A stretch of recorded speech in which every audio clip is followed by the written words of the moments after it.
Let's do some more content. Yes, sir. Let's go. Cool. All right, everyone, welcome back. So I really wanted to this week talk about like what a DM setter actually does, right? Because I think there's a lot of confusion around the role and what it kind of does within the whole sales process and sales cycle. So let's start with you, Kyleen, because I think it's important to kind of get everyone's opinion on this one and then to come up with a common consensus of what it takes. So Kyleen, what does a DM setter do? Yeah, for me, a DM setter is the first part of the closing, sales closing, because you're the first one to connect with your audience, and you're the one who will build the rapport and nurture your leads, because I believe that nurturing them is the key, because they're gonna trust you, and it helps them to realize what problems they're having and what they need to still improve. Hence, they need your help. Hence, they're gonna have a call or set a call with you. Yeah. I think you said a few key things there. The first thing that jumped out to me was like, you are the first touch point or contact point with probably a good 70+% of people that we speak to. So it's super important from a customer service perspective that they get a great experience. And that's not what I see a lot of other DM setters doing, is like going straight in for a kill, going, hey, let's book a call. And it's like, well, hang on a minute. I've only just got here. You know what I mean? Like for us, like the client or the person joining the group has to understand a few things. One, why they're in the group, what they're going to get from the group, and why us. And I think those three factors are really important to get people aware. So awareness really is kind of the first thing that we're kind of talking about here. That awareness comes from that first touch point and guiding them into almost into the start of a conversation. But we're not going to have that one conversation right there. And the second key important thing that you said there, which really resonated with me, was nurture. Knowing when to start a conversation, stop a conversation, and what to do next. So with some people, they're coming in hyper aware. They know who we are, what we do, and what we can do for them. Great. That's like a client level 5 for us. That's fantastic. That's someone that we want to speak to sooner rather than later. Someone who doesn't know who we are, what we do, or why they're there is a level 1. So they will require nurturing. And all of that comes from your first engagement in the DMs. So you can see how hard this can be just by starting a message. And the start of that process in the DMs is probably the most difficult thing to do. Because on a closed call, I can talk my way out of anything. On a DM, you can't do that. So it's really, really important to kind of know exactly what to do. So Kelly, let's come to you. And obviously we've gone through, first point of contact and nurture. Any other kind of key points for you, what a DM setter does that brings the whole sales process? To piggyback on what Kyleen just mentioned, appointment setter is really important in the sales process of the client's company, because not only they are the ones who will nurture, guide the prospect every step of the way, and get the prospect a clarity on what to expect, because as what I've been trained, confused prospect will not pretty much buy anything, or so appointment setters are the ones who nurture, and then also like segregate from like good leads to bad leads, so that the phone closer's time will not be wasted from like bad leads, and pretty much like make the sales process more efficient. And a few kind of key points there that I kind of want to pick up on is like sorting the good from the bad. It kind of tacks onto what we were just discussing, what makes a good or a bad lead. And essentially for us, again, it comes back to, do they know why they're there, what they're going to get from the group, and what outcome they're going to get? And so ultimately, it's a state of awareness and preparedness to have a solution-based conversation. And so being a DM setter is actually a very, very, very important role, because essentially a DM setter creates a bottleneck or not for lead flow. And so it's really important to understand where the prospect is. And so I think you mentioned it there, Kelly, they're problem aware. I have a problem and I'm looking for a solution. So a lot of a DM setter role is to get someone to be aware of their own problem. So for example, someone just downloading some free content does not indicate or dictate that they have a problem that they are aware of. It's just, they could just be downloading free content, which, you know, let's face it, a lot of people do, just, you know, collecting stuff and that's it. But ultimately, it's the DM setter's job to, and you said this really, really well, and I want to tack onto this one, clarity. A lot of people coming into these groups have zero clarity about where they are, what they're doing, or what problem that they have. And so it's our job to highlight certain things. And again, it's a really important role for a DM setter to have. So if someone specifically downloads, for example, in Sales Sniper, and Kyleen, you can relate to this one because this is what you do. If someone directly downloads objection handling matrix, for example, we can confidently say that's something that they're interested in, but they may or may not have a problem with. And there's a clear point that we need to make here. Someone's interested might not necessarily have a problem. And so there's no point in putting them through to a sales call until they realize their own problem and are looking for a solution. And so it comes back to Kyleen when you were talking about nurture. When is the best, what's the next best appropriate step to take with that particular client to make sure that we put them in the best possible position to have a conversation based on clarity, not confusion. Because when a closer or a sales rep takes a sales call, nothing worse than an unclear prospect coming in going, I'm not quite sure why I'm on the call. Nothing worse.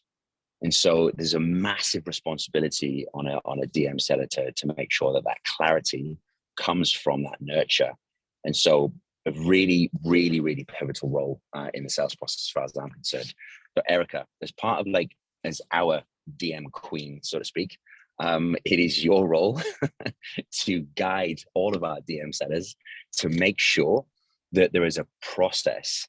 Now, the process is only one part of it, but how do you train a DM setter to make those kind of decisions? Yeah, I find DM setters, they're almost like an extension of marketing in the beginning of the sales process. So a good setter can really make it or break it when it comes to the sale.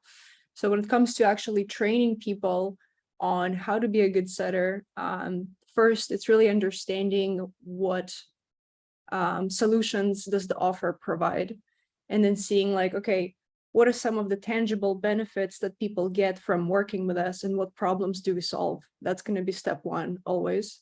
And then tying that into the sales process would be, how can we use some of the marketing components and some of the tangible results that people are getting from the program, and then inputting that into your conversation. So for example, if we take a look at sales coaching, saying something along the lines of, well, we have helped thousands of people with the XYZ problem. Is that something that you're possibly looking for some help with? So stating that we have helped people in the past with a specific problem that the prospect is having, and then sort of pushing them down the process of setting appointments is kind of the way to go about it.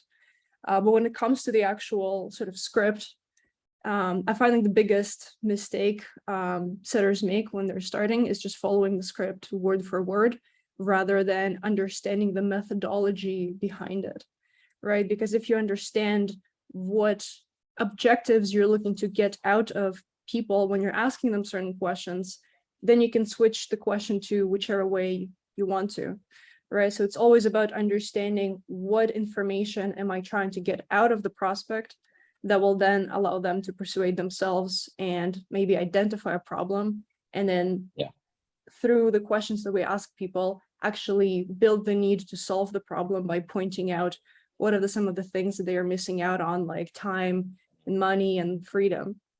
Right. So I think like understanding the marketing, the deliverables, but then also getting a really good methodology in place is how you combine marketing and sales and really train like the best appointment setters in the world. Yeah. I totally agree with everything you said there. And I think that, again, another key thing that you said was really not just having a process, but understanding why we have that process and what every single piece does. And so it's really, it's a telltale sign of a truly great DM setter that understands what needs to be done, but has the conversational flexibility to be able to do it. Exactly. It's been so interesting, right? Because I've never had anyone work in my account before, but having DM setters work in my account has been really interesting because it's very strange to see you, Kyleen, talking how I would talk. And it's so weird. I'm just like, oh, this is crazy. But you understand my personality. And so you're able to essentially absorb my personality and put that into a conversation that sounds like me in the process. And I think, again, like a true talent is able to understand those metrics. It's a process, but it still has to be executed in a way that makes the prospect feel like they're talking to that person. I mean, I don't know how many times I've had people tell me, oh, I was talking to Jeremy. I know you weren't. Or I was talking to Matt, I know you won't. And so it's really interesting to see how a true professional DM setup conducts and carries themselves within the process.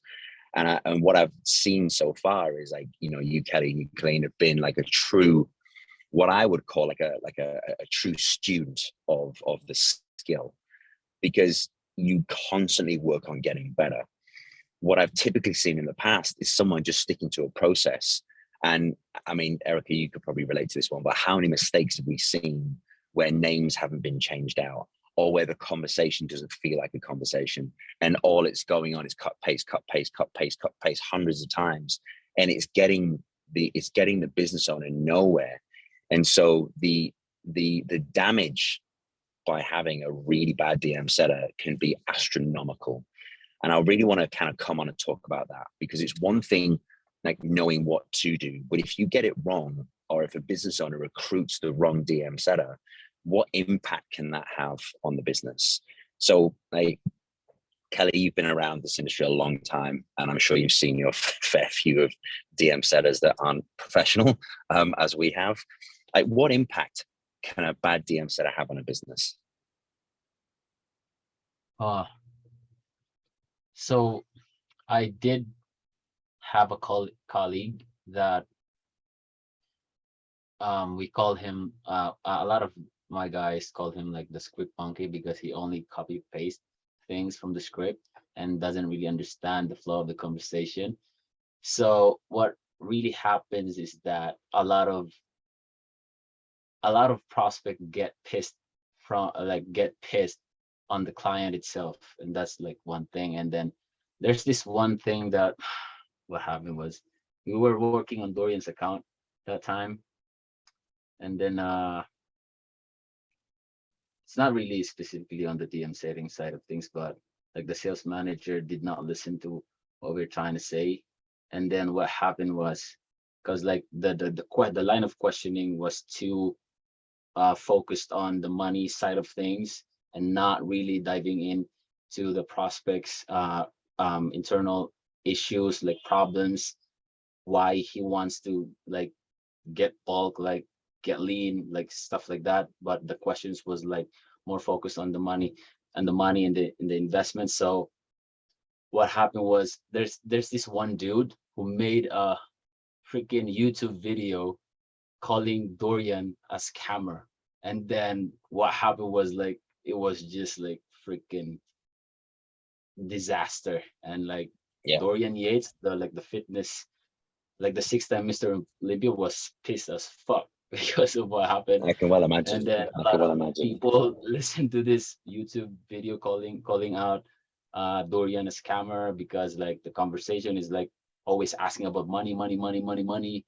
So yeah, and then that's what happened. And if you think about the volume, if I think about the volume that you two speak to people on a daily basis, we're talking hundreds of people, right? if you don't do your job properly, then you're affecting and influencing hundreds of people on a daily basis. That's thousands of people a month. And you can churn through an entire group very, very quickly. And if it goes wrong, you've destroyed the business. And the reason why I wanted to talk about this is because it takes a truly professional DM setter to really make or break a business. And so, you know, a lot of what me and Erica do is around recruitment. It's a massive amount of what we do is around recruitment. And so the people that we typically bring in have to show and demonstrate a level of skill at a level of volume. And so because you're able to get through hundreds of conversations on a weekly basis, we need to know that someone has the skill set to be able to read a conversation and flow with a conversation so that it is a benefit to the business, not a detriment to the business. Because like I said, if we get it wrong, you can destroy your business very, very quickly. And so, Kyleen, what I really want to understand from you is like when what training have you had, from either us or Kelly, that's put you in a great position to be able to have hundreds of conversations a week and provide the level of professionalism that you do that has been a huge benefit to Sales Sniper? Yeah, I think I'm more on the experience because I've been working with Dorian before. Like, he's my first client and he has lots of leads. So it really depends on the account that you're handling as well, and the lead flow, because you can do outbound conversations. And what made me connect to hundreds of people, or made me do that, is time management. Like in the first hour of the morning, like I have this KPI in myself, like I need to follow up 20, and then after an hour, another 20, after an hour, another 20. So it's not really making you overwhelmed with lots of numbers. You need to separate it so that, and also work late night and early morning. And late night and early morning, those times where the leads are replying, the response rate is very good. So that's the time I'm gonna book leads. So I am observing the client's lead flow and the client's leads response rate, so I can work efficiently and know when to follow up and know when to nurture and know when to book leads. Yeah. That's really good that it does come down to experience.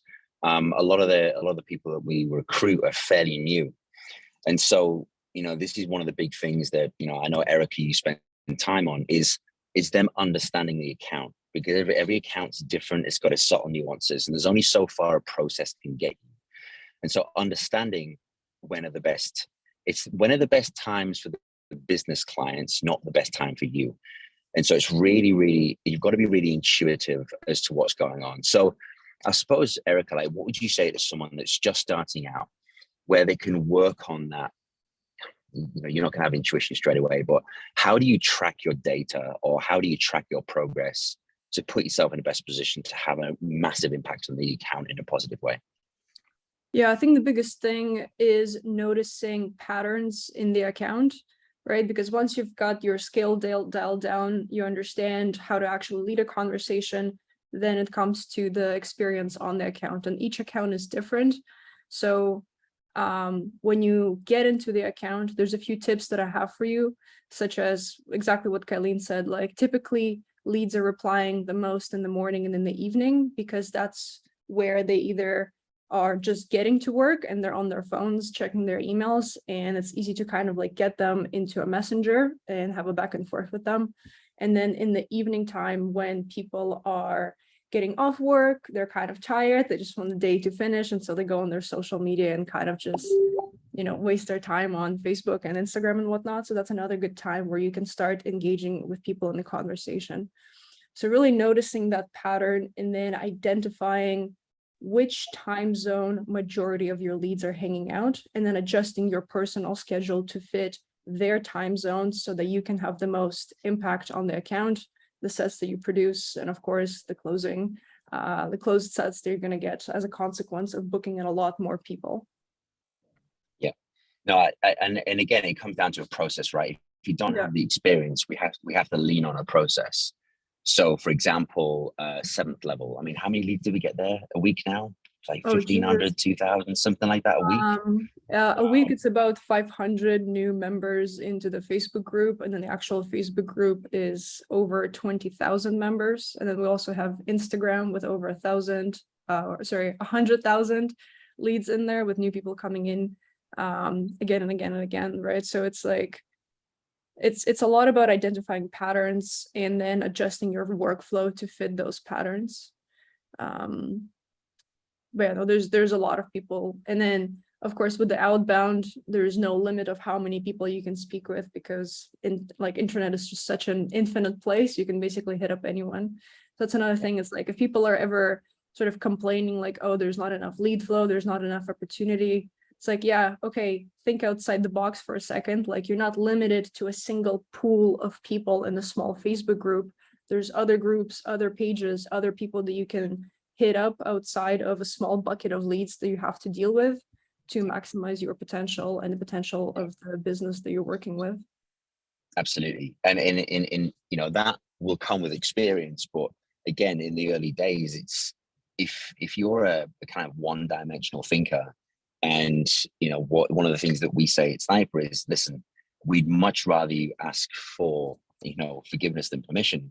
It's about taking the initiative, being professional, and having the flexibility to be able to generate, because the job of a DM setter is to put people in the best position to have a phone call so that we can generate more revenue for the business. Yeah. How do I do that? And so, in the early days, it's about having the right training from the right people to learn the right skills and to get experience quicker.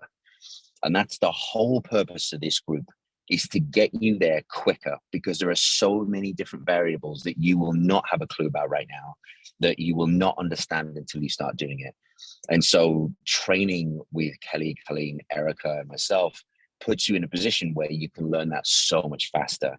Because the one thing I will say is that if you walk into an account and do a bad job, you'll probably never work again, because it's a small community and you're only as good as your last account. And so it's really important to get it right from the beginning. And so understanding those skill sets is indicative towards a successful career. So in conclusion, Erica, what advice would you give to someone that's new?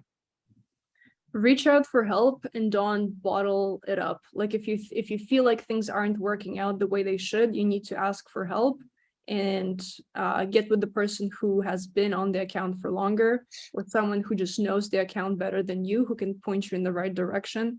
Because the worst thing that you can do is go out there and start guessing and testing different things, when the reality is there's probably someone who has all the answers you need, and you're just, you might be too scared or too afraid to ask for help. But yeah, it's better to ask for help and get on the right path and on the right track as soon as possible than try and guess your way into it. Yeah. And that's why everyone watching these videos, you're in the right place.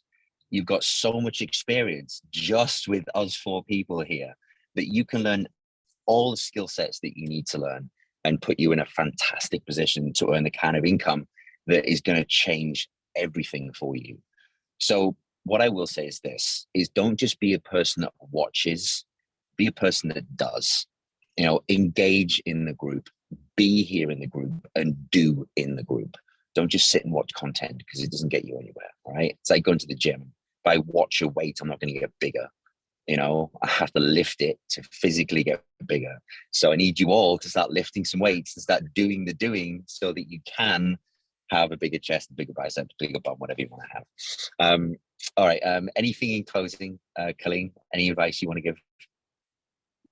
Yeah, I started also by just keep on asking Erica and Amag in our company. So if you're also in the group like Sales Revolution and the Closing Code group, there are some resources there that I do usually watch, because sales closing recorded sales calls or recorded trainings like this are very helpful for me. and it helped me because you can get some golden nuggets there, like what questions should you ask to your lead to let them aware of their problem, and just like you have a gun and just keep on collecting bullets that you can throw to your leads. Yeah, so that's it for me. Yeah, I like the gun analogy. It's the best. Kelly, any last gold nuggets from yourself before we sign off today? All right, cool. So I'll just keep it short and simple. Just like what the Spartan Setter Academy is all about is just put in the work and focus on yourself. Don't be afraid to ask questions. Like what Erica told a while ago. Don't bottle it up. Keep on improving yourself. We have a lot of leaders here that can really help you, and then just put in the work, apply the things that you learn, and if you can make mistakes, ask for help, ask the right questions, and then just focus on yourself. Yeah, that's pretty much it for me. Beautiful. So I'm gonna do a test for everyone who's watching this video. If you've watched this video, type cheese below, because hey, if you watch the whole thing, then I know you've done it. And those people that actually type it in, I know that you're watching, and that means that we're watching you, which means that you might be the next candidate to join Sniper. All right. Beautiful team. It's been an absolute pleasure. I will see you all again next week. Let's keep on crushing it and help people get into Sales Sniper and make some more money. All right, guys. Bye-bye. Cheers. Bye-bye. Bye.